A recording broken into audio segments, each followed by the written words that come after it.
Sveiki, bendražygiai. Kaip pasakytų Tomas Balšakovas, čia aš Rokas, sveikinusi su jum ir šiandien pas mane ant stalo du žiauriai faini ir smagus taikikliai. Patys naujausias Knockpix Ace 60 ir naujausias Pulsaras. Visiems čia turbūt labai rūpi ir labai rūpėjo, kad tas naujausias Pulsaras su 60 mm priekiniu lęšiu, lyg ir atnaujintas, ką jisai gali. Čia yra Thermionas 2 LRF su HD 1024 ir 768 matrica ir naujasis Ace'as 1280 ant 1024 matrica. Ok, šitie prietaisai pas mane studijoje ant stalo, bet jie yra testuoti ne vieną kartą. Testuoti per kelis kartus, kelias dienas, pačius įvairiausių oro. Ta prasme, ir gerom oro sąlygom, ir blogom oro sąlygom, tam, kad tikrai susidaryti tą bendrą įspūdį ir apie jį papasakoti jums. Ta prasme, jeigu jūs galvojat, kad ten vieną kartą išvažiavai ir čia viskas to pasibaigia, sorry, hebra, tikrai ne. Ta prasme, yra daug darbo įdėta vien tik tai tam, kad būtų galima jums pasakyti tiesą ir parodyti iš tiesų, kaip jie filmuoja, ką jie rodo, kaip jie rodo, kuo jie skiriasi ir taip toliau. Taigi, kalbant apie Ace'as 60, aš apie jį jau pasakojau, jisai yra visiškai, sakėkim taip, naujoviškas, tai toks, koks niekada nebuvo, su visais jo privalumais, apie kuriuos aš jau pasakau. Ta prasme, greito atidarimo dangteliais, jungtimis, kurios yra paslėptos ir kur čia nieko dangtelio nebereika nuiminėti, su optiniu artinimu, patogiu meniu, atnaujintų meniu ir su žiauriniai geru vaizdu. Na ir man žiauriai rūpėjo į rankas paimti šitą naują Pulsarą. Ir tam tikrą prasme aš gal negaliu jo vadinti nauju, nes iš tikrųjų nauja čia yra, mano akimi žiūrint, du dalykai, ne?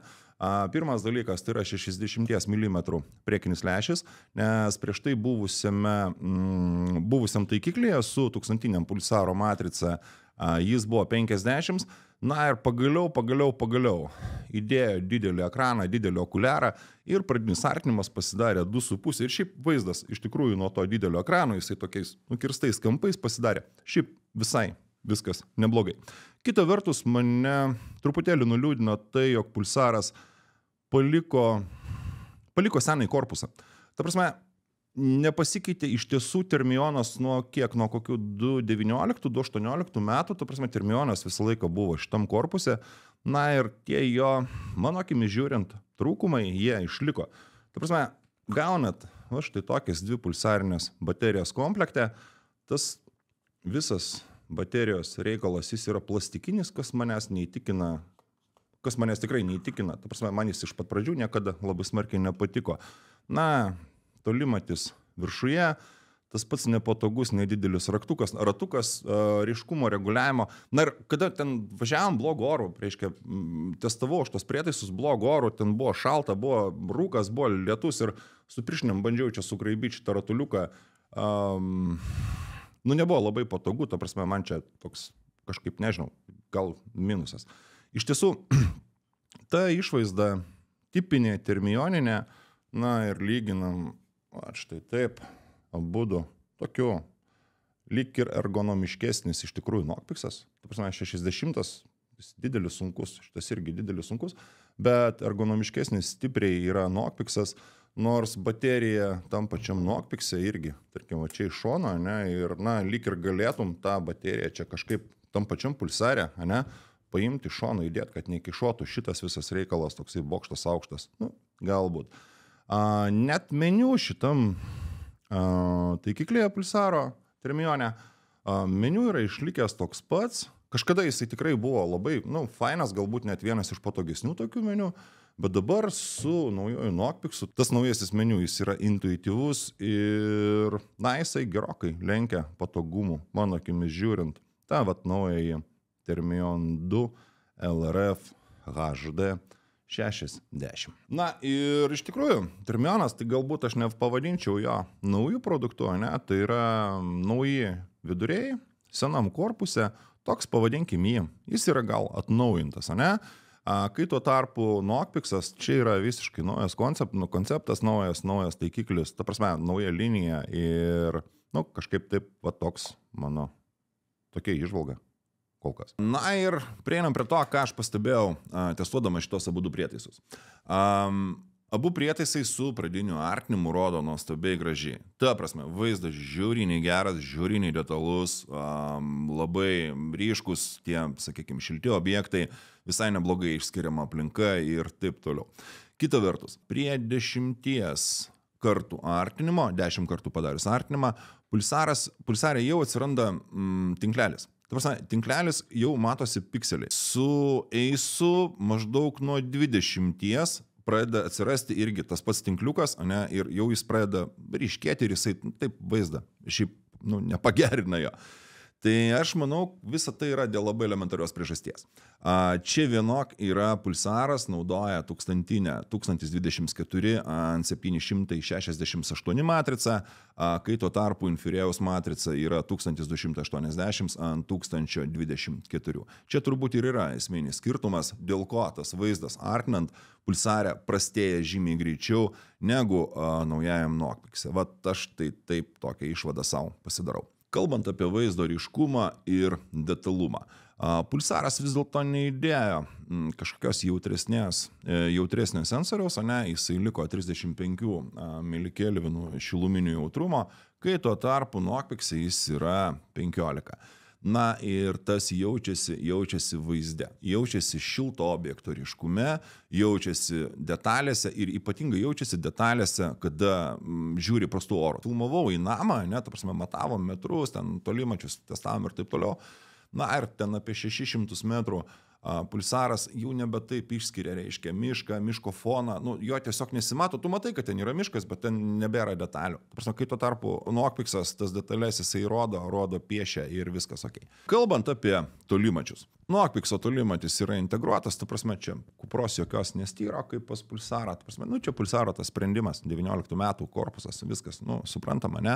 Abu tolimačiai matuoja, bent jau to, pakankamai šlykščių oro, man ten 400, ten su kažkuo beveik 500 metrų matavo ir vienas ir kitas, abudu balistiką man piešė, ten kryžius kilojo, leido ir taip toliau, ta prasme, tolimačių aš kažkokių pretenzijų neturiu. Na šiaip bendrai paėmus, supraskit vieną dalyką, kada oras yra prastas, kada yra rūkas, kada yra lietus, tolimatis gali tiesiog nematuoti. Na, yra net ir tokie dalykai, ta prasme, nuo oro sąlygų tolimačio veikimas irgi labai smarkiai priklauso.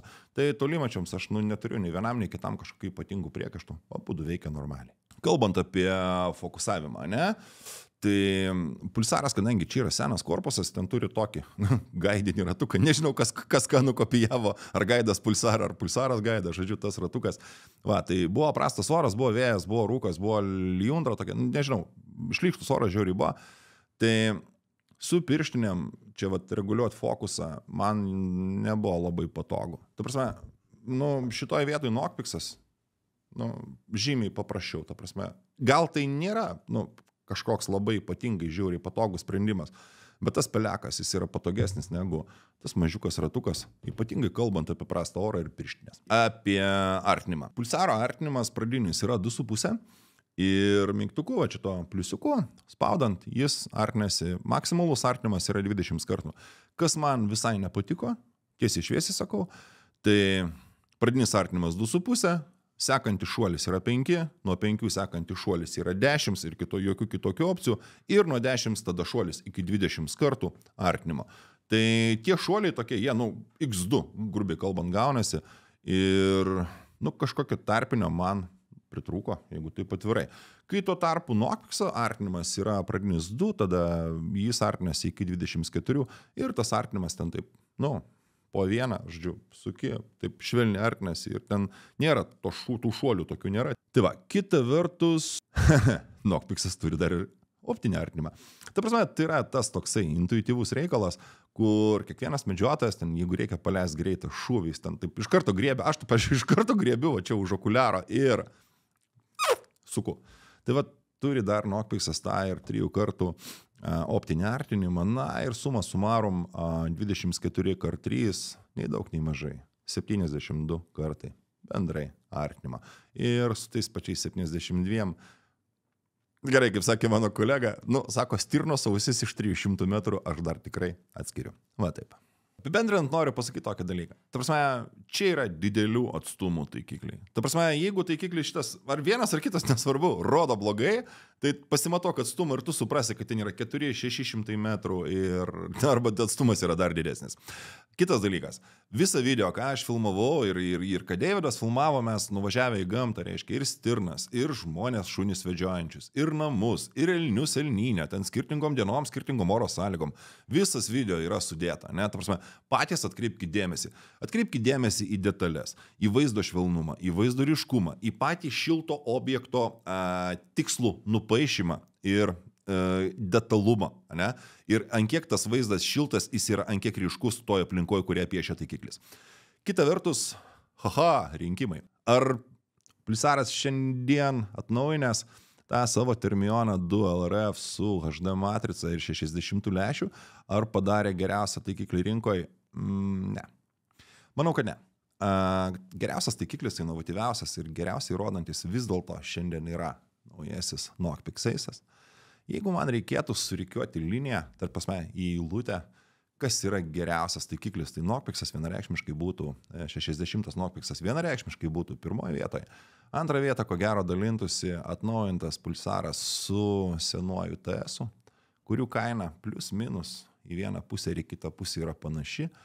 Na ir tikriausiai dėl to inovatyvumo ir tų naujų reikalų, kurie yra sudėti į naują Knockpix'ą, jis kainuoja 800 eurų brangiau negu atnaujintas Pulsaras Termionas 2 LRF su HD matrica ir 60 priekinių lęšių. Visus šitos produktus, abu produktus, 3 produktus, nežinau, milijoną produktų rasit OpticSpot parduotuvėje arba pas mūsų partnerius. Žodžiu, tokia buvo šiandien mano apžvalga, nauji taikikliai, palyginimas, video, gerų orų, prastų orų, viskas tam, kad jūs susidarytumėt teisingas nuomonės. Čia buvo Rokas. Ate.